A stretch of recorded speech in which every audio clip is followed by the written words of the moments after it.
नमस्कार मित्रांनो, भारतीय क्रिकेट चाहत्यांसाठी मोठी आनंदाची बातमी समोर आली आहे। भारत आणि वेस्ट इंडिज यांच्यातील घरच्या मैदानावरील मालिकेचे संपूर्ण वेळापत्रक अधिकृतपणे जाहीर झाले आहे। तर या मालिकेचे संपूर्ण वेळापत्रक आपण या व्हिडिओमध्ये जाणून घेणार आहोत। तर मित्रांनो, मी आहे सोमनाथ सरगर, आपण पाहतात क्रिकेट मराठी। मित्रांनो, या दौऱ्यात 3 वनडे आणि 5 T20 सामने खेळले जाणार आहेत। तर सर्वात प्रथम वनडे मालिका होणार आहे। तर वनडे मालिकेचे संपूर्ण वेळापत्रक आपण पाहूया। पहिला वनडे सामना 27 सप्टेंबरला तिरुवनंतपुरम या मैदानावरती खेळला जाणार आहे।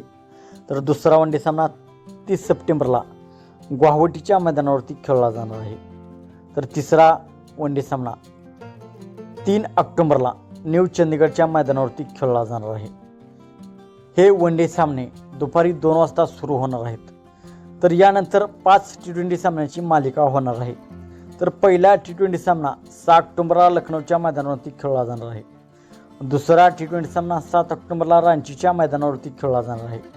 तर तिसरा T20 सामना 11 ऑक्टोबरला इंदोरच्या मैदानावरती खेळला जाणार आहे।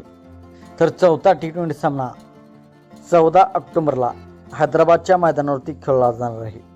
तर पाचवा T20 सामना 17 ऑक्टोबरला बेंगलोरच्या मैदानावरती खेळला जाणार आहे। हे सर्व सामने भारतीय वेळेनुसार संध्याकाळी 7 वाजता सुरू होणार आहेत। या मालिकेत विराट कोहली आणि रोहित शर्मा हे फक्त वनडे सामन्यामध्ये खेळणार आहेत, कारण त्यांनी T20 आंतरराष्ट्रीय क्रिकेटमधून निवृत्ती घेतली आहे। तुमच्या मते भारत ही मालिका किती फरकाने जिंकेल? तुमचे मत कमेंटमध्ये नक्कीच सांगा। व्हिडिओ आवडला असेल तर लाईक करा, शेअर करा आणि चॅनलला सबस्क्राईब करायला विसरू नका। धन्यवाद।